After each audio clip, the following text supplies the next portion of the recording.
Good morning, good afternoon, good evening, depending where you are. Welcome to the largest, fastest growing, and the most active community, virtual, global, viral, called Large Scale Scrum, Organizational Design and Product Development, Adaptive Product Development. Today we have a very special speaker, and I actually do mean when I say he's special because he's pretty well known in the industry for a few decades. His name is Jim Benson. Jim is the CEO of the company called Modus Cooperandi. He's also the co-founder of Modus Institute Community and the co-creator of the popular Lean Agile Visual Management Certification Program. Jim is also the pioneer in applying Lean and Kanban methodologies to knowledge work and workers. Jim is also a creator of the personal Kanban and Lean Coffee, as well as dozens of popular Lean and Agile tools. In his background, in his historical background, professional background, Jim comes from civil engineering, urban planning, software development, and business management. And he's also the winner of the prestigious Shingo Research and Publication Award. Jim is also a frequent public and keynote speaker and humane management thought leader. His most recent book is The Collaboration Equation, and I think it's also on his coffee mug and his background screen, which is something I'm looking into to perhaps download and read. Plus, he has been the publisher, the author of some other great books in the past: Why Plans Fail, Why Limit Whip, and as well as Beyond Agile. So without any further ado, I would like to pass the baton over to Jim and allow him to control his time and the talk.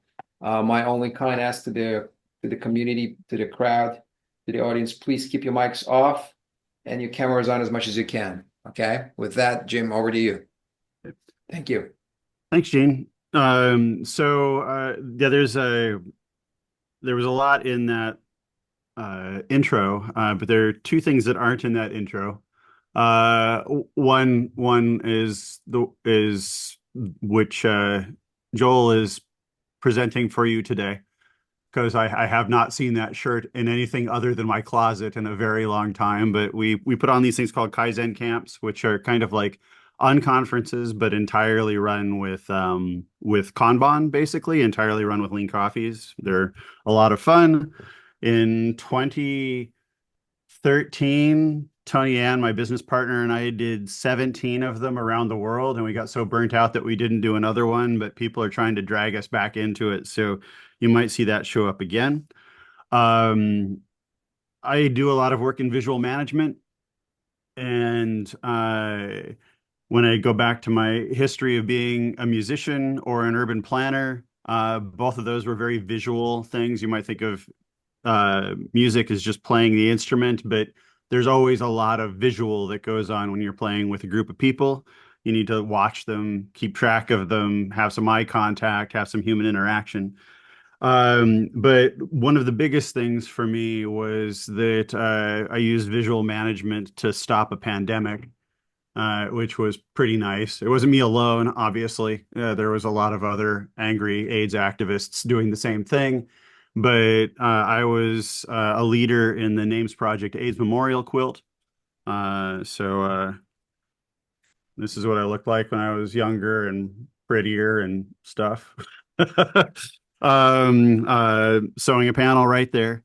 And that was an entirely visual system that took a very politicized, very polarizing issue and turned it into something undeniable and actionable because it was visual. And it was much bigger than me, much bigger than I could ever hope to be. And it taught me a hell of a lot about how to convey a message, how to work with other human beings, and how to achieve change in a climate that wasn't ready for that change. So that's a little bit about me. I'll zoom in on this a little bit. What is Modus? So Modus Institute is an online school and community that Tony Ann Maria and I started about 12 years ago. Since the pandemic, it's become incredibly, this is the COVID one. Since the pandemic, it's become extremely popular and has taken over most of our time. We still have some consulting clients, but most of our work is doing the online school stuff. And what's been important about that is that in times of rapid change, people don't only need a course, they don't need you to tell them what to do. They need you to be there for them. And so we really have built a community at Modus Institute so that the people who show up for our things, they often refer to it more as like professional therapy than anything else, where we do talk about visualizing our work and about DevOps and about lean and about Kanban and about all of these things that we could be doing, behavioral economics, but they're all couched in, what's really happening to people right now and what do they need, not just to survive the day, but to excel. So I'm going to give a quick DevOps rant here because this is allegedly a DevOps talk. So I'll bring up the Talking Heads quote for the hell of it. Is that people seem to treat DevOps as one of two things, either a group where we have a DevOps group, which is like people develop things and then people do ops, and then you have like this DevOps group, which is like number one, that's implementation. It existed before, it's not DevOps. And number two, you obviously didn't read the book.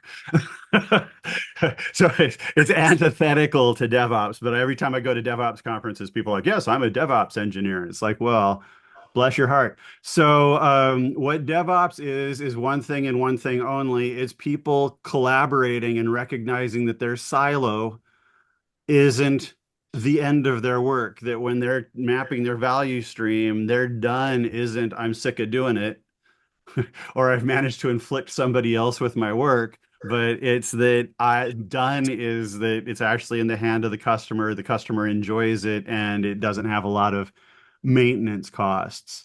So when years ago in Louisville, Kentucky, or no, somewhere down there, some place in the South. Gene, Kim, and I were having dinner, and I said to him, "DevOps isn't a role; it's an action." And he literally knocked over his drink to get to his phone to tweet that. So right now, when I look at DevOps, when I look at these things that we're doing, we are always reacting to change. And so I want to talk a little bit about today about the relationships between DevOps and change, and then talk about how we visualize that information in real time.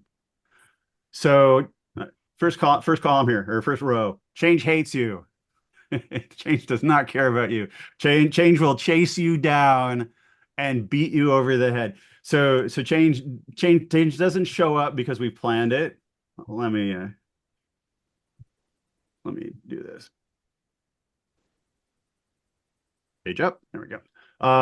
So change does not arrive on little cat feet. It doesn't wait for you to say, okay, I'm going to plan for this change. It is always 100% of the time an interruption, and it is always a pivot. So if you follow me on LinkedIn, the thing I've been posting about most recently is work in progress and WIP. And in Kanban, obviously, we tell people you're supposed to have a WIP limit. You're supposed to put WIP limits on columns and stuff. And that's good. But then people thought they were done. Like I put the number up there, and now I've controlled my WIP because I've only got 3 tickets in here. Everything must be fine now. Coffee flames. And so, no, that's never the case. So your work in progress comes from all of the people who are constantly interrupting you, all of the people that you have to stop your work to constantly interrupt, you searching for information because you can't find it, you having to contact people because you made a decision yesterday and you can't quite remember what that decision was or where you put it. Is it in Slack? Is it in Teams? Is it an email? Is it under my pillow? Where did that go? That when we encounter interruptions and change, we don't choose when they arrive. They're not, we haven't tamed them just by putting a number up on a board. All right. And this is important for Tady snažit DevOps. připojit ještě na jeden takový kol, ale jenom... Thank you. So when change arrives, we need to be ready for it. And that's for me what DevOps is all about. Is we've done some work, we're going to expose it to the planet. What oh my gods are going to come out of that? Every one of those oh my gods is change. So if change is something that's really happening, and if you don't do the change, if the market will suffer, then you need to find out ways to navigate it. Okay. And that change is actually an asset, but we treat it like a liability. So change is us taking something that kind of works now, or let's put it this way, it sucks now, and we are going to make it suck less so that the market can enjoy more whatever it is that we've done. It will crash less. It will require less clicks. It will, whatever that change is. It will not accidentally sell my information to Elon Musk or something like that. So we want to make sure that while we are planning our work, that what DevOps means to us is we have a strong and defined response to complexity, to change, to the unexpected, to unplanned work, to all of those things that we usually try to avoid or think we're avoiding by doing unit tests. Um, I'm doing an uncharacteristically good job of getting through these post-it notes. I will tell you that right now. So we'll go down here a little bit. So DevOps is, as I just said, your relationship with change. So in order to deal with that, you need real information in order to act. So in the book, in Gene and everybody else's book, Kevin, the acceleration happened when people had a place to go and a focus that gave them the information that they needed to act quickly and with confidence. Okay. So they needed something that allowed their conversations to evolve very quickly. And right now, if you're using any of the DevOps tools that are out there, sorry, DevOps tools that are out there, or you're using Jira or you're using Asana or anything like that, your conversation is always going to evolve faster than your plans or your tools. So we need to start creating visual controls that actually give us the ability to get information quickly and then see how that conversation, how our understanding of our work evolves in real time for real, not just how our work flows. So, yes, the Kanban guy is specifically telling you Kanban is not enough. All right. It's not even close. But your project will probably fail without one.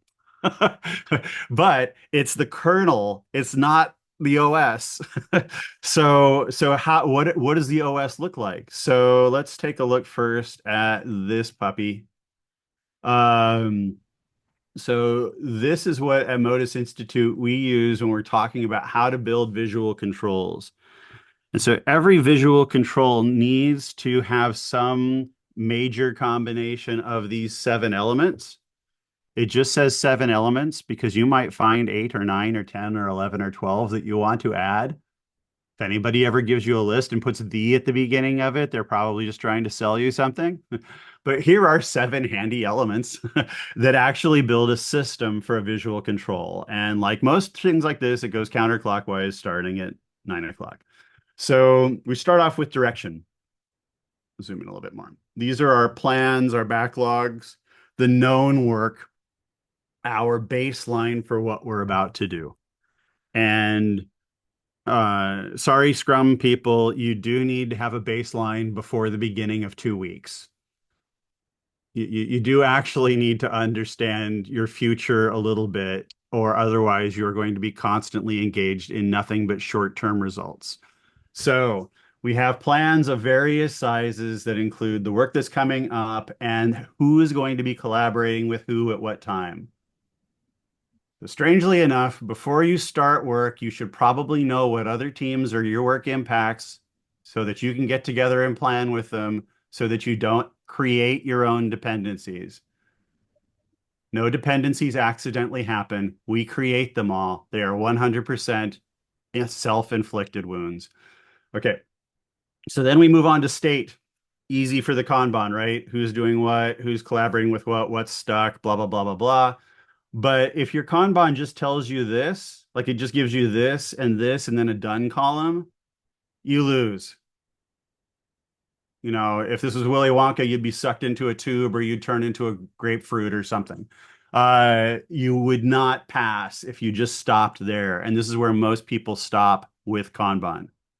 This is why things like Jira or Asana aren't a Kanban because they don't do the next thing, which is trigger action.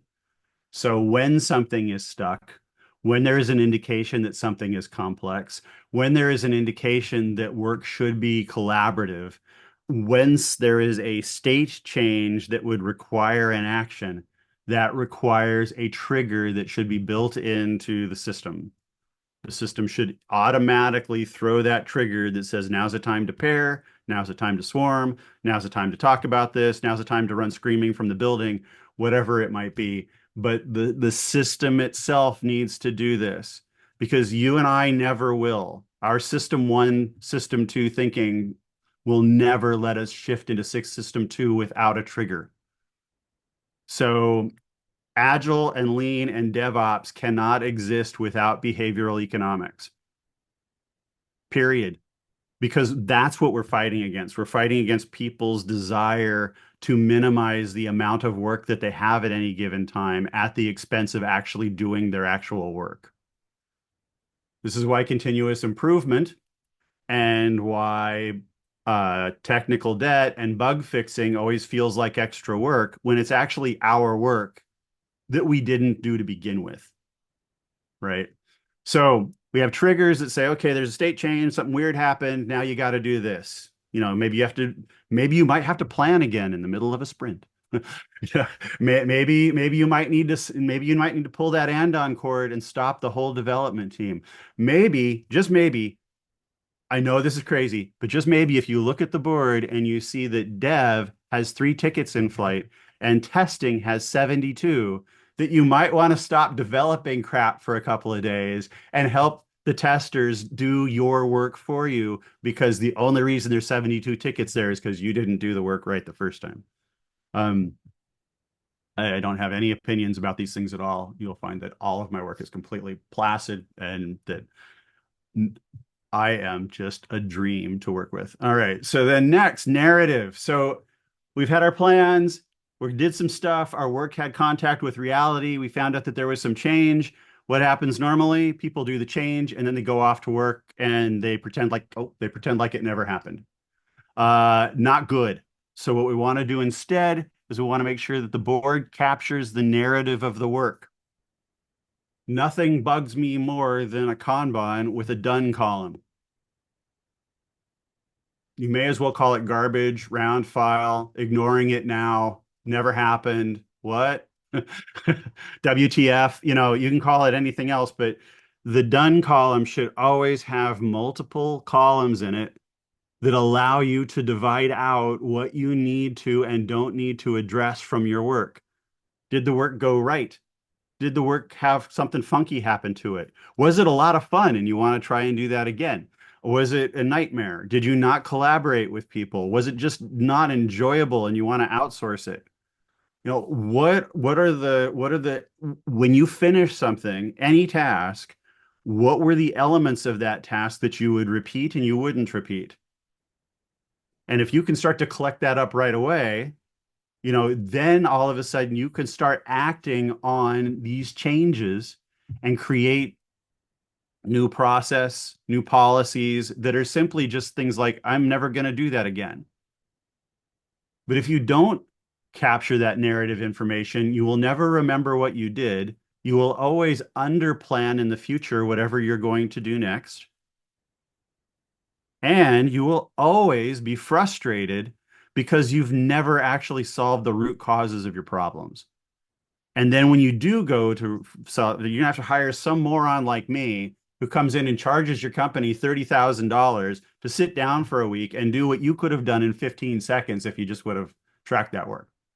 So in this arc, this literally is DevOps. It's we're building something. As we're building it, we're watching it move through the value stream. Moving through the value stream takes it all the way to implementation.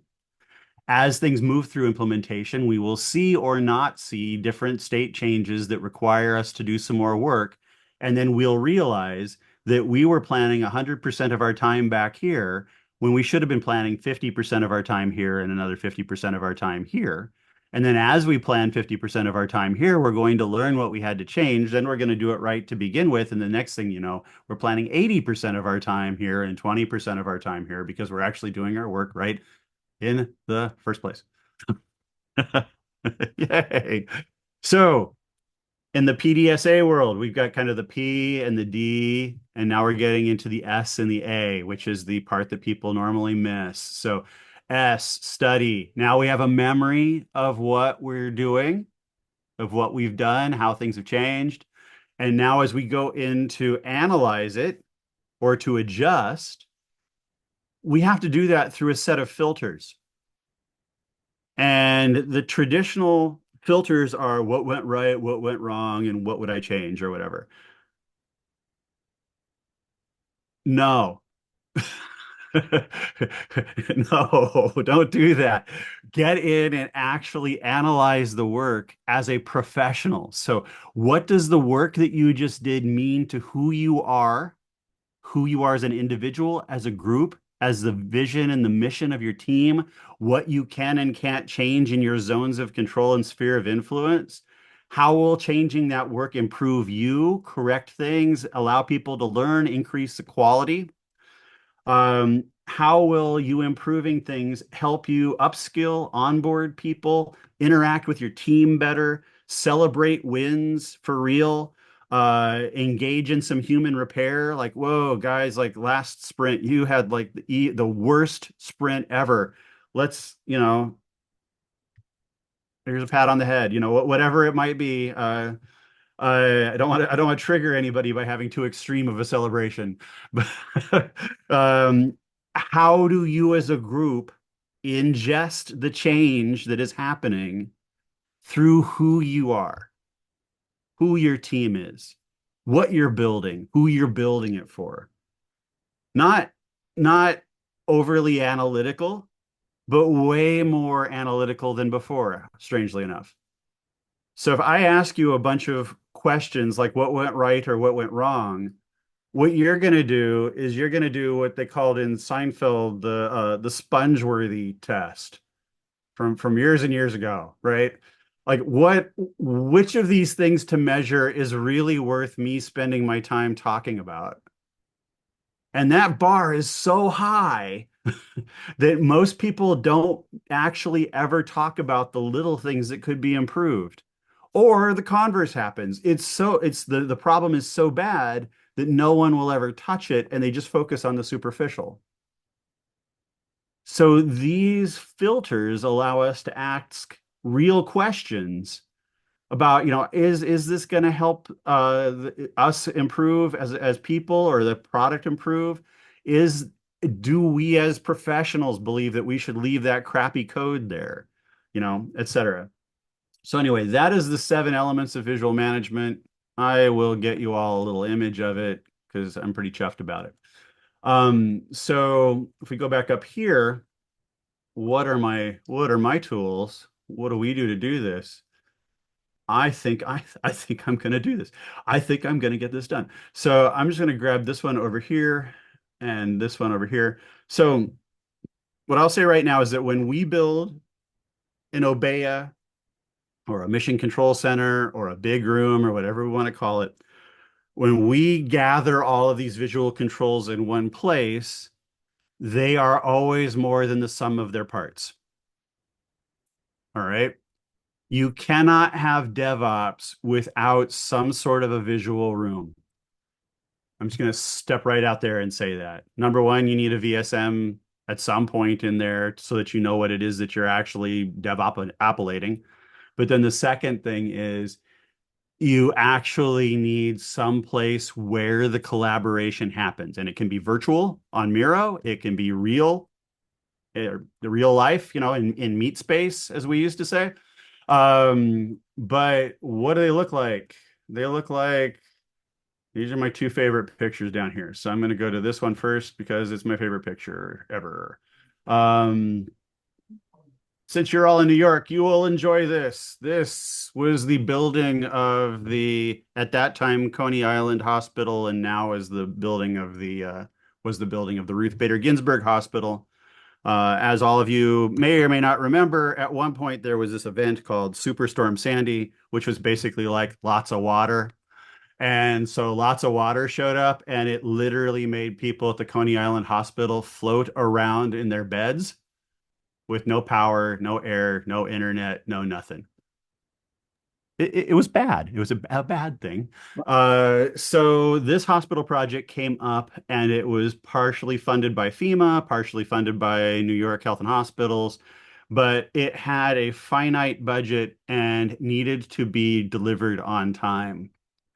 And if you've ever done any work in anything, you know that those two things very rarely happen. And in construction, especially, they never happen. So this is the Obeya for this project.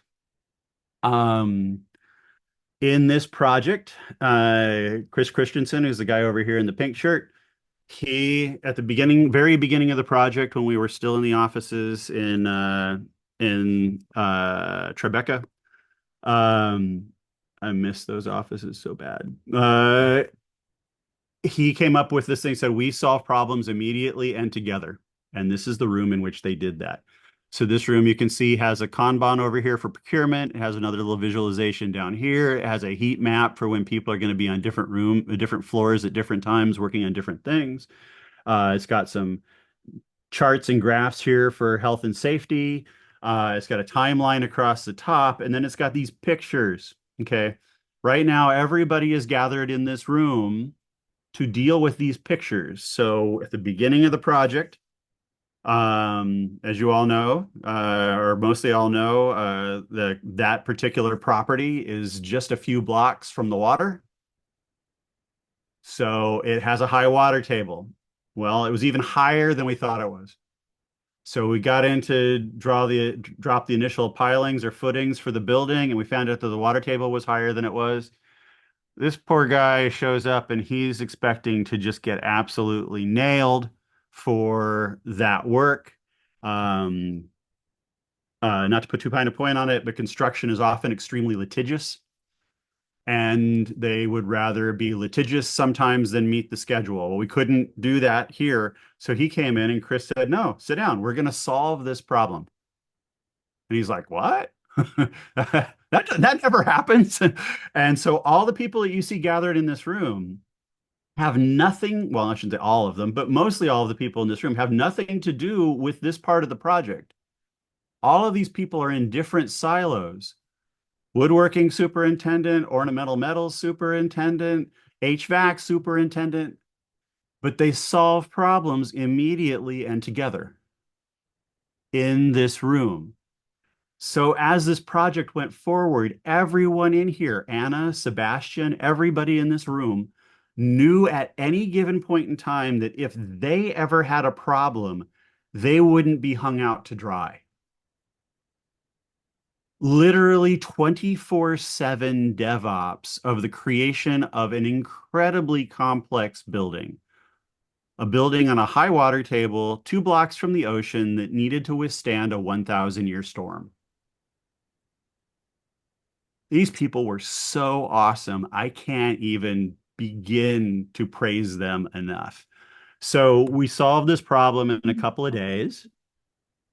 They got to go home and say, "Woo, I survived that." Uh, and so what's happening in here is that when anyone in here ever needs something, they know that this is the place to get it or to develop it, right? So help, progress, change all have a locale, a locus. And it literally, even now, years later, brings me to tears. Like right now, I'm still choking up because this, it actually worked. It actually worked. So this type of thing is so easy to do. It just required tape and some direction.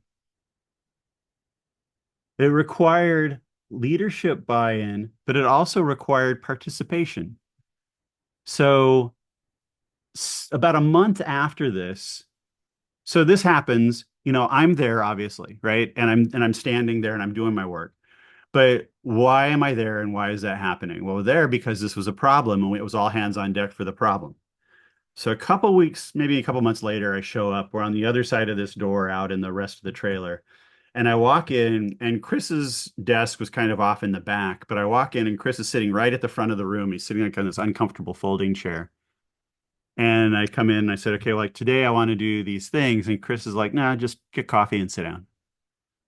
And he made me sit there and just watch the team for hours. And a couple times I was like, Chris, I'm not like doing anything. I should probably leave and stop billing. And he's like, no, no, no, you've got to watch this. And what had happened was a city inspector showed up and was asking for some, we'll just say less than reasonable information. And everybody was running around trying to get the information for this guy. And so they're running around, they've got some uh we'll say ad hoc visual controls sitting on top of a desk of the things that they needed, and they were like placing the things that they needed on these things. So they took a bunch of 8.5 by 11 sheets of paper and they wrote the thing that they needed. And then when they found it, they would literally put it physically on there. And then when all that stuff was done, they knew that they had the deliverable for this guy. But a lot of it had to be generated. So everybody's running around swarming on the problem. And what Chris was showing me was that we had actually developed a group of people who could immediately solve problems. And so it's like, oh, this is so cool. But what was even cooler was then when they were done, they go and they give the stuff, that guy leaves. They take about a 5 to 10 minute break to talk about how much they hated that guy. And then they all came into this room here and they said, how can we make sure that never happens again? And then they literally, without any help from me or Chris, invented an entire system to avoid that problem from ever happening again, and a system to disseminate that learning and that technology that they just developed to all of the rest of the New York office projects.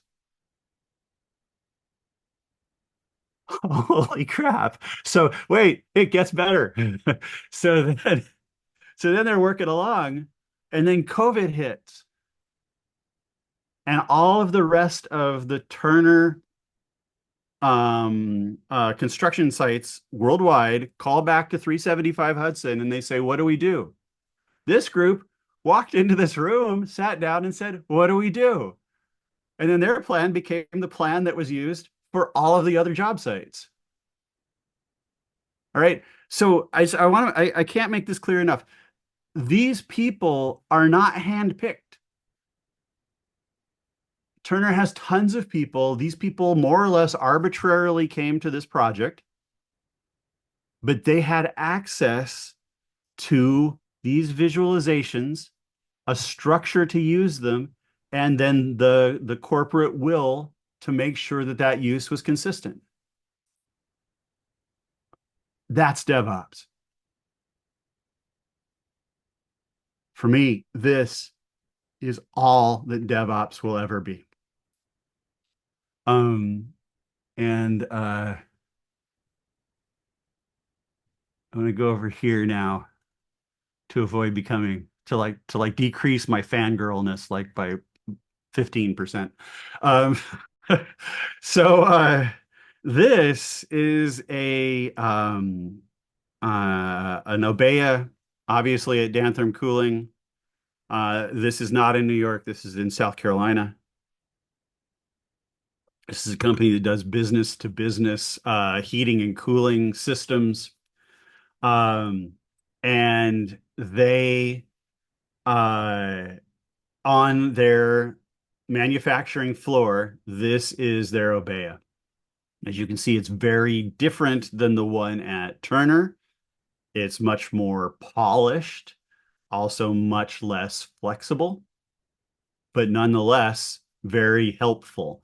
So in this place, there is a bunch of people who are literally taking pieces of sheet metal and screwing them together and creating heating and cooling units. They do not have degrees in construction engineering like the people in the previous picture, but that doesn't matter, right? So all of these people, regardless of their level of education, come in every day and they actually physically lay out the changes in the KPIs for that day and then discuss them. Again, these are people assembling heating and cooling units, discussing things every day of corporate importance. Then they have the Kanban section over here, and they have both a time series data, just like the construction project, and then they have the actual workflow information over here. Yellow tickets are heating units, blue tickets are cooling units, and red tickets are tickets that need special attention. I honestly don't know what the orange and green tickets are. Uh, so you can see they've got stuff flowing, they've got stuff that's done, they've got milestones that are coming up. And then over here on the right is their problem solving area. And so what's important over here, which I'll zoom in down here to talk about better, with it clean, is this is a board that I don't think any DevOps team can live without. And most of them do. So this is a Kamishibai board. Kamishibai just basically means storyboard. The story here is that flow from 1 to 8, which is you discover a problem, you develop a team, you solve the proximate cause and get the bottleneck solved. Then you come back and you correct the problem so that the problem won't come back. So you basically set up your A3 here, and the A3 or the A3 equivalent will flow through this system. Now, how do you get a bunch of people who don't give a crap about continuous improvement, DevOps, lean process, or anything else except just give me my work and shut up and leave me alone? And I know you all work with at least one of those people. How do you get them interested in something? Well, you create the narrative so that the narrative of the board, so that those 7 elements of the board are so strong that they're undeniable. So what I love about this board is that as things flow across it, you see them flow, but when something gets to the end and you've come up with that final solution for it, you get a point. So the home team gets a point. If it doesn't work and the problem comes back, then the away team gets a point. All right. Now, what happens if you go off and solve a problem without a paradigm like this? What happens is you solve the problem comes back, and people say, God damn it. And then they wait until the problem becomes so undeniable that then they say, well, we tried to solve it before and that didn't work. What happens here, because you understand that you get points and the other team gets points, and when they get points, your job isn't to give up, but your job is to come back and score another point. That now this little packet that's here will move back here, and then you will go through and you'll do it again. You just realize that the other team scored a point, but that didn't mean you lost the game. It just means that you just need to go back and score another point. So it's one thing I think for me to come through and say like software developers are able to do this or construction engineers were able to do this. But now what I'm saying here is that anyone that cares about their job can and will engage in DevOps, in Agile, in Lean, in Six Sigma, in whatever we want to call it, in continuous improvement. They will engage if the system is actually communicating back to them that their engagement has meaning and direction and an impact. Straight up, every time, all the time. That is what happens. So in the collaboration equation book, the equation is that individuals in teams create value. Agile talks a lot about teams, gives lip service to value, and just assumes that individuals are coming along for the ride. Lean talks a lot about value, gives lip service to teams, and just assumes that individuals are coming along for the ride. It's time for us to actually get creative and start caring about the people by creating the visualizations that are going to save them considerable harm. So if we come back to this really quickly, this guy is established. He's probably got kids in college and stuff by now. But Anna and these other guys, they are they're all in their 20s, their early 20s. They don't have a lot of background to pull on. So when a major problem happens, it's like a crisis for them.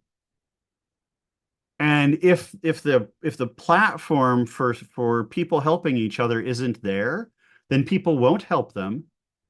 And then they will feel like they have to solve it by themselves. They will solve it in a substandard way.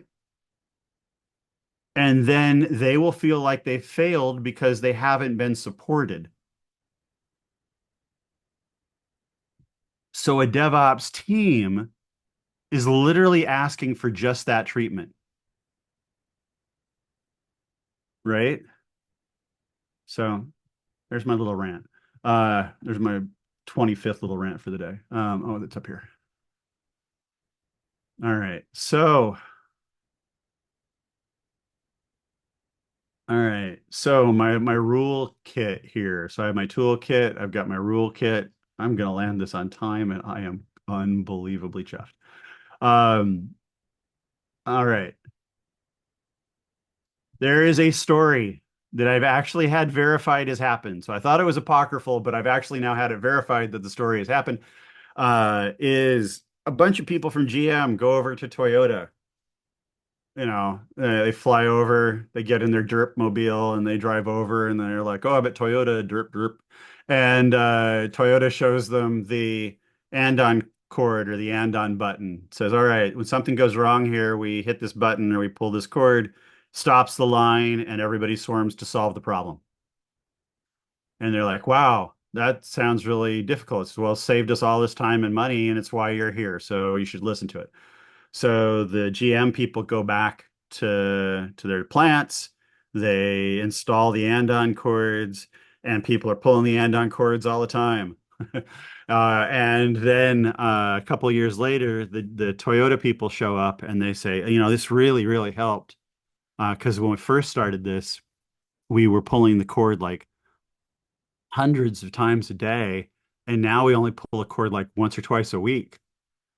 And the Toyota people are like, we pull a cord thousands of times a day. You have chosen the wrong metric for why you are using the andon cord. So we want to do visual pivots often, and we want to do them so often that they don't feel like extra work. They honestly just feel like the work. I am starting down this path. This task is intended to go here. I'm intending to get there by doing these things. I start doing these things. I have to take a slightly different or a not so slightly different path, or I have to cancel that particular direction altogether.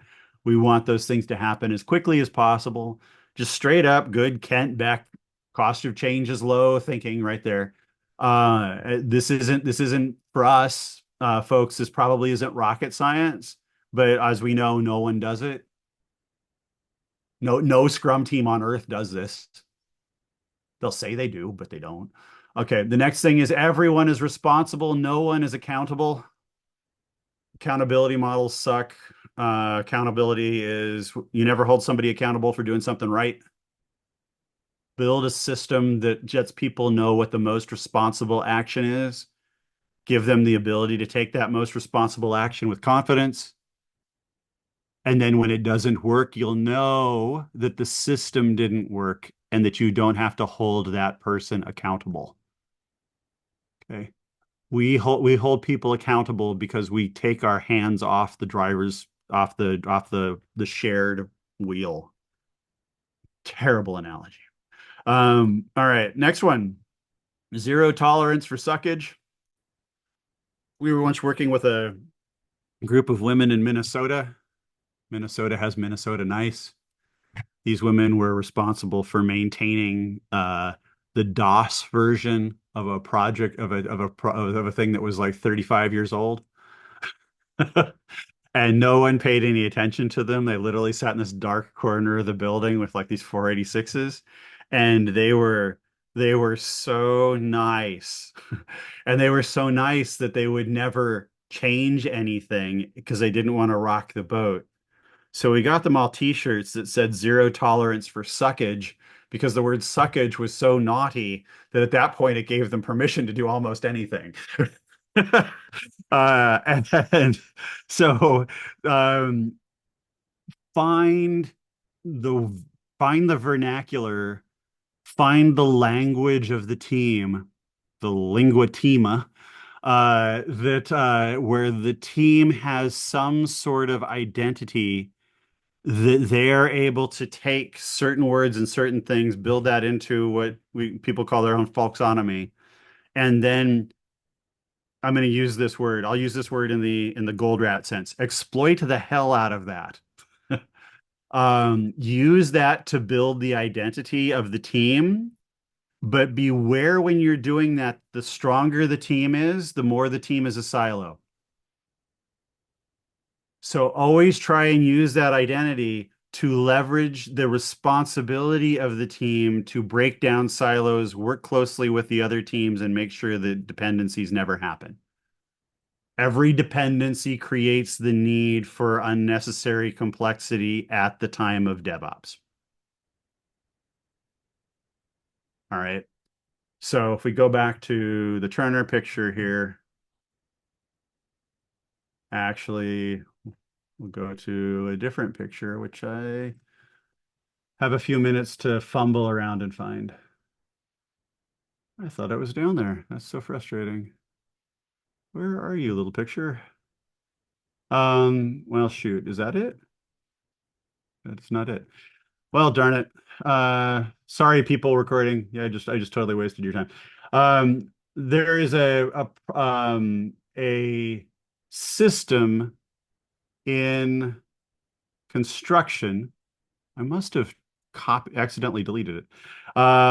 Called pull planning. And in pull planning, what happens is there it is. You get together a group of people and you backward plan what's coming up over the next several weeks. So each one of these sticky colors is a different trade that is going to be on the work floor at ostensibly the same time. And so we start at the end of the 6 weeks and we backward plan through the 6 weeks. And the reason that we're doing this is because it can kill people literally by taking their lives if you have a whole bunch of crap in one floor happening at the same time. People fall through holes, things get dropped on them, they trip over things. It's injury playhouse. So it's also hard because if you've got 2 or 3 floors worth of stuff and you've got the drywall, the HVAC, the electric, the plumbing, everything going in at the same time, before those are installed, they're in big piles all over the place. And as you might guess, those big piles are in places where you need to put plumbing and drywall and flooring and things like that. So you end up moving the stuff around a lot, which gets people hurt. So in pull planning, you get all these people together and then you backward plan and then you see where there are areas of congestion and then you plan out who is going to be in what section and when and how and where their stuff is going to be stored, who's going to be using the lifts at any given point in time. You do the logistics. Software teams never do the logistics.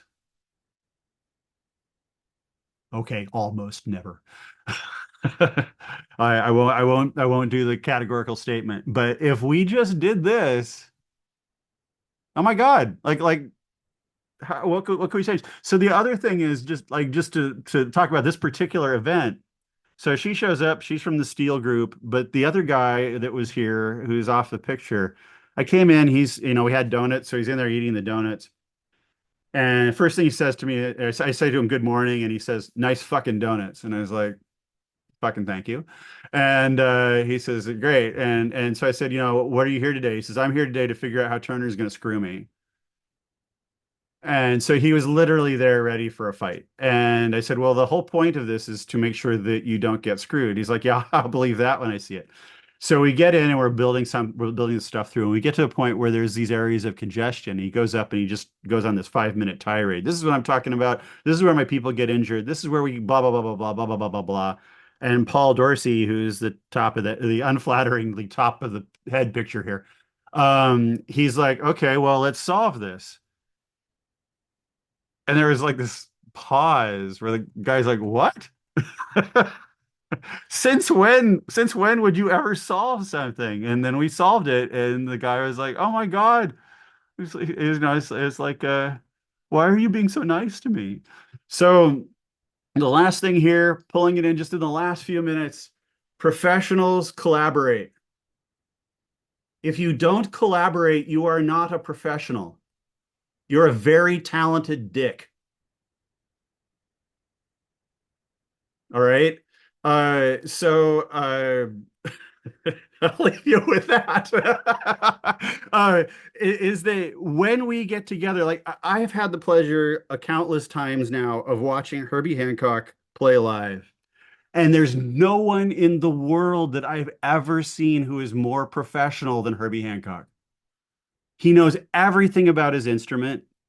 He practices every day. And when he's on stage, he is running around in a completely natural, authentic way, making everybody else look good.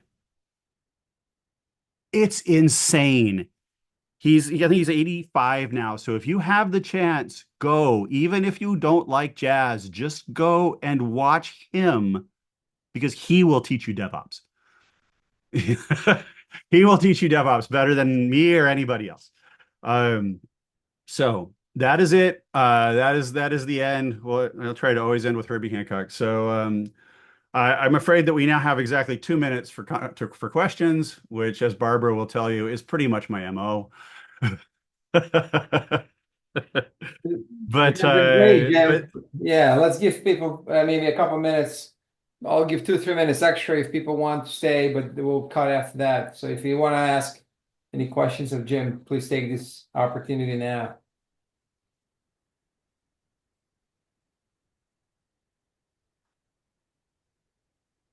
Karen, make it fast, please. Okay, Jim, you said that, let me see the quote about dependencies. So how do you avoid dependencies starting out at the very uh, beginning? so the best way for me to avoid dependencies is initially to have a value stream map, so you do know where your work comes and goes, and you do know the teams that you are under collaborating with. So most VSMs are done looking at things like takt time and cycle time and gaps and things like that. What we look at is where is the information flowing?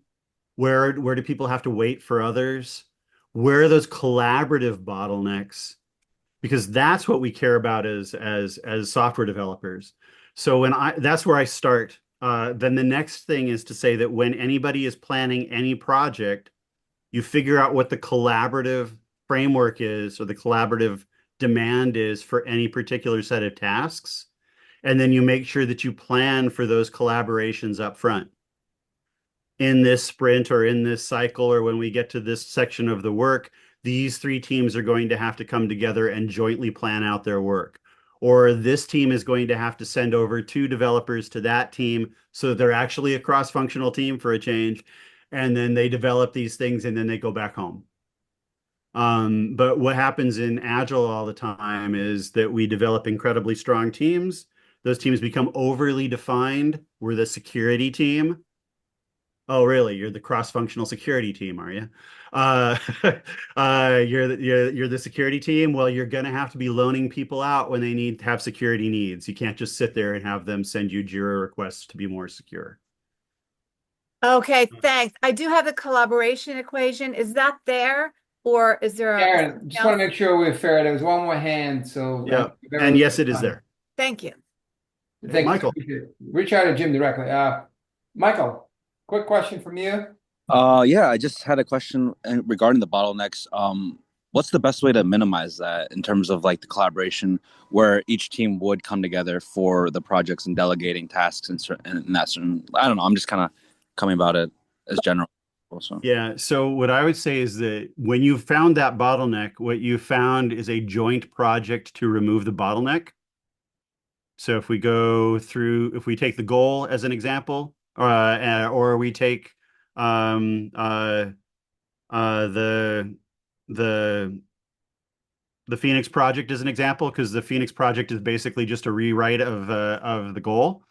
That when we're going there, we have a proximate problem, an immediate problem to solve. We want to come up with a location where that work is visualized. It is aligned on by all the folks who are impacted by that, and then it is acted on in real time by the folks who are impacted on that. So the best extent possible, I would want those people to all gather in the room with their laptops and actually just do that work together. Now, as ongoing thing, it depends on how often that work happens, and we find that there's always a lot of interplay between those teams. Then those teams might be more joined than we think they are. And I can close with this. The 7 ± 2 pizza team is a fabrication. It's a lie, and you should ignore it completely. I built entire buildings with teams of 200 people who met quite regularly and did things. There's absolutely the only reason 7 ± 2 is because software developers tend to be bad at interpersonal communication. That's it. There is no science behind that at all. Jeff Thank can you. claim there is all he wants, but it's hooey. Folks, so Jim, thank you very much for this Yep. provocative and Provocative. informational and very loaded talk. I hope everyone got a lot of benefit from it. I really appreciate you taking the time and coming out. I think there was a lot of valuable content, and I strongly encourage people to reach out to you directly so that they can ask you more questions and benefit from your wisdom of knowledge. On my end, I want to thank everyone for joining. And Yeah, thank you, everybody. Once again, Jim, thanks for this. Has been a wealth of information and wealth of knowledge that you shared. And I appreciate you being here with us. Thank you. So thank you very much, everyone. Happy Friday, the rest of it, and enjoy the holidays. Enjoy the weekend, and we shall reconvene soon, hopefully. And reach out if you have any specific questions on anything. Okay. Thanks, everybody. We're gonna stop recording this point.